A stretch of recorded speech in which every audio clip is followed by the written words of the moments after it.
Hello, everybody. We are back once again. It is finally draft day. So, hey, big congrats. The long wait is over. The day is finally upon us. Now, today we're just going to be going over some of the more general things you should be looking out for during your draft. It's going to be especially good for new players. If you've done a couple drafts, a lot of this information is probably going to be stuff you are very, very well familiar with. But a lot of these concepts, we have more in-depth videos on this channel. So feel free, if you're curious about something, you have a little more questions, don't be afraid to either reach out to anyone in the King's Court Discord. I'm sure a lot of people would be happy to help. Or look at some of the other draft tutorial videos we have up in the channel. Just off the top of my head, offensive synergy, and drafting your low tiers are both topics we're going to be talking about today, but we have videos that go more in depth on that subject if you want to know more about that. So let's just get started. We can jump right into it, starting off, of course, with the first round. It's going to be the most important. It's weird because it's the most important round of the draft in the fact that it kind of decides the direction that you're going to go. But it's not really that important of a decision in and of itself. What matters more, of course, is how you support it later on in the draft. But when you are in the first round, especially if you're in the first half of the draft, you're going to have some of the most powerful options available to you. Talking mons like Meowscarada, like Great Tusk, Dragapult in our league, of course, although is not legal in a lot of other ones.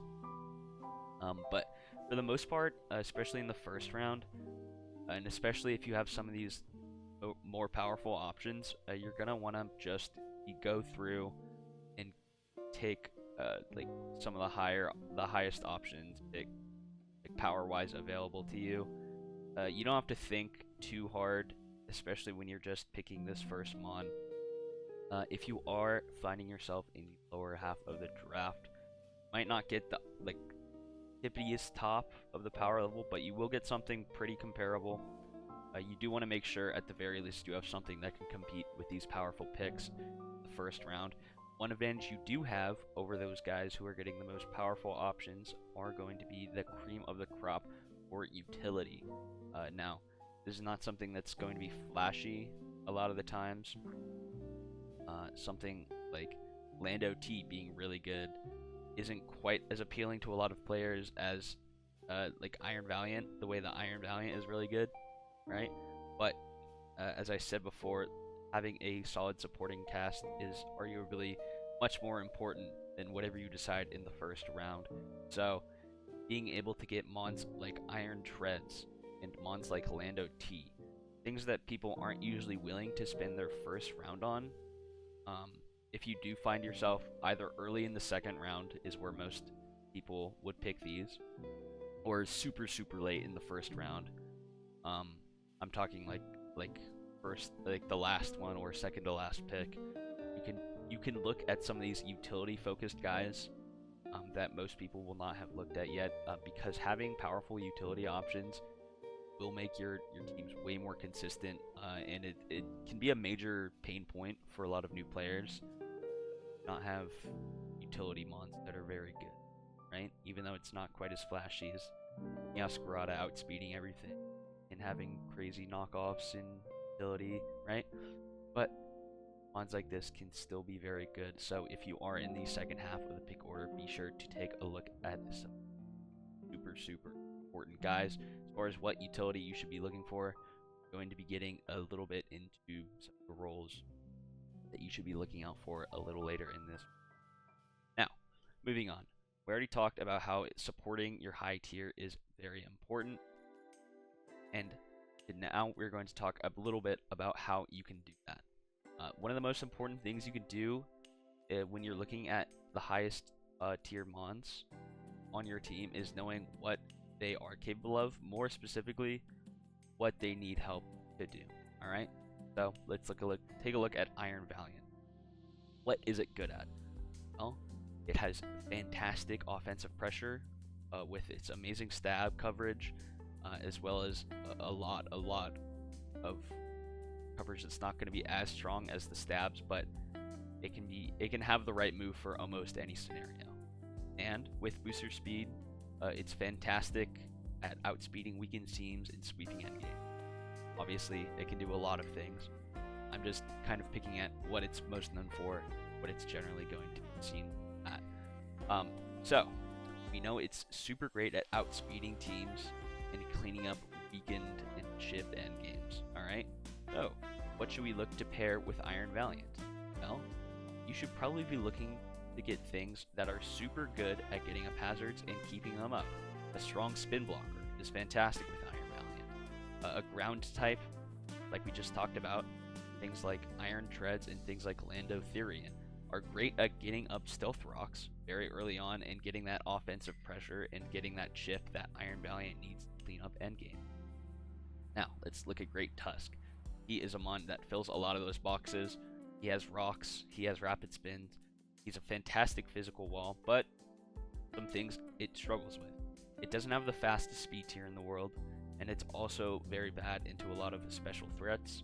So getting things that can either support it with that faster speed tier, be able to revenge faster threats, things like that, or things that are able to switch into serves in the move class of the world, will be able to enable your Great Tusk super well, and will generally make it feel much better if its supporting cast knows what it needs.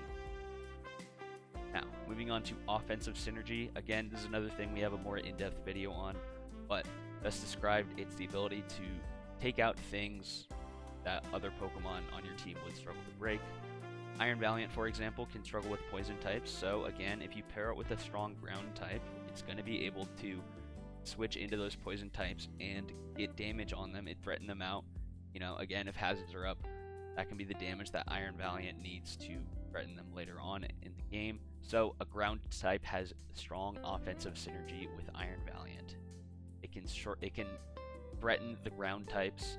It can threaten the poison types that would otherwise be pretty good into Iron Valiant. In doubles is going to be especially important, right? Because you can have this play out at the same time. Think about the scenario: you have an Ogerpon Wellspring, and that is sitting next to a Zapdos. Normally, in front of Ogerpon Wellspring, you would want to have some kind of grass type, right? Resist both its stabs. Generally, it's not a type that it can hit very well. But if it were next to a Zapdos, obviously it would want nothing to do with that Hurricane that's coming in. It's going to absolutely tear through any grass types that's sitting in front of it, and vice versa. Zapdos is going to be struggling a little bit into ground types, right? Something you can't reliably press electric type moves into. Some of them can take Hurricane better than the other, but it's not going to be OHKOing Zapdos anytime soon. But they would obviously hate being in front of an Ogerpon Wellspring. That's going to be an absolutely terrible matchup for any ground type. So you kind of see how this plays out. What one thing struggles with, the other can pick up slack for and threaten out anything that could get in its partner's way. Now, moving on a little bit to low tiers, is just a reminder that once you get lower in the draft, things are going to be getting niche and niche, more niche and more niche. That is exactly what you're looking for with your low tiers. When you're getting to low tiers, you're not looking to pick something that's going to be consistently getting games week in and week out, right? That's just generally not. These are not the kind of quality mons that you want to be building your team around.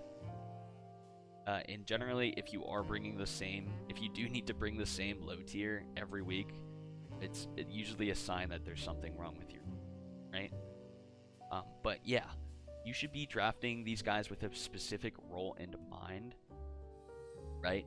Again, going back to that Iron Valiant example, if you have a lower tier poison type, it's going to be good in that specific matchup against Iron Valiant, maybe, right? But maybe Muck isn't coming every week, but hey, if I bring it into Iron Valiant, it can be really good here, and it can sit on the bench more weeks than not, right? You're not spending a lot of draft stock to get these guys. They're not many points. And at the end of the day, if you have a potential niche use for something, it's better to like have it on your team and not end up needing it than to have that need come up and then just you're out of luck, you know? You don't have it on your team, not much you can do at this point.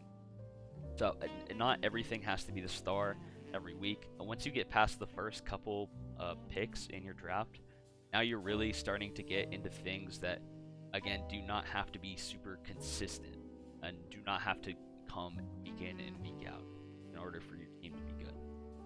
Speaking of roles, we've already talked a lot about roles and how you should kind of be prioritizing them. Like what a mon actually does in the game rather than specifically just filling out the type chart. But these are just some of the important roles that you can be looking to fill out as you get later on in the draft, right?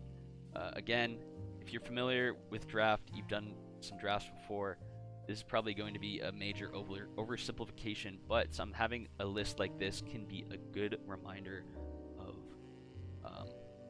things that you might be missing out on that are going to be generally quite useful. So, if you have something, again, that is pretty good and can set up stealth rocks fairly often, that's going to be a great role to fill. Something that can remove hazards with rapid spin or defog, another role. A grounded poison type, meaning something that's not a flying type or something with levitate, is going to be good. Why is that important? That's because a grounded poison type, when they switch in on toxic spikes, absorb them, and you don't have to rapid spin them away or anything. You just switch your poison type in, the toxic spikes are gone, and that is a very powerful move. Not one that comes up all the time, but when it does come up, it certainly is matchup swinging, so having the option to remove them at your convenience can be very, very good. Speed tiers, meaning how much speed your mon has, your Pokemon have. You're going to want to diversify them. I'm going to be dropping another video on speed tiering in just a few short days, but the short of it is just that you don't really want Pokemon, you don't want to stack Pokemon that are all at similar speed tiers. You want to make sure that they're spread out and they're diverse. Another role to fill is that elite speed tier. This is not something that every draft needs to have, but it will make your life much easier if you have something that's hovering around that 120 base speed. And lastly, this one is going to be very important. Having a Terra Captain that you feel comfortable bringing every week is super important. Terra is one of the most broken mechanics in the game, and having a way to abuse it every week consistently is going to be very, very good for you in the long run. And lastly, we're just going to be going over the type chart real quick. Again, I mentioned the type chart earlier and how you should probably be looking at what specific function Pokemon does in the actual battle more than you should be looking at the type chart. But obviously, especially defensively, you should not be stacking. This is the most important part in regards to the type chart. Like stacking types can be good, but just make sure that your whole team isn't weak to the same type, because I promise you it'll be such a pain in the builder trying to figure out how to maneuver around like a threatening ground type, for example. If half your team is weak to ground, it'll just make your life so much harder, and the weakness for your team inversely for your opponent is so, like, it's so obvious, and it's going to be so much easier for them to prep for you than it is for you to prep for them. So if there's one thing you should keep the type chart in mind for, it is going to be sharing weaknesses. Like, especially if you're like an offensive team and your whole team is weak to, let's just say, ice or something, they're gonna slap a choice scarf onto something with an ice move. It's gonna outspeed your whole team. It's gonna be a pain, and you just don't want to deal with that. All right. Circling back to low tiers, if your team does kind of struggle into something, this is another example of a niche role that low tier can come in for. Ice type, for example, not the most common thing in the world, but it's not the most common thing to have a high tier ice type, but say your team is slightly weak to ice, if you have like a low tier bulky water, it might not come all the time, but hey, it's really good into this Baxcalibur specifics, you know, like something like that. But yeah, that's gonna be it for now. Again, this is just gonna maybe the most general overview of all time, but it's gonna be it for today. Yeah, good luck drafting. Feel free to reach out. I encourage you to reach out if you have questions, because again, this video is not going to be answering super in-depth questions and specifics that you might have. It's just going to get you in a general mindset of where you want to be to have that successful draft. But yeah, best of luck if you are starting off draft today with us in King's Court. Doubles again is going to be in a week. So look forward to another doubles video coming out soon, getting that rolling before that draft kicks off. But that is going to be all for me today. Good luck and happy drafting.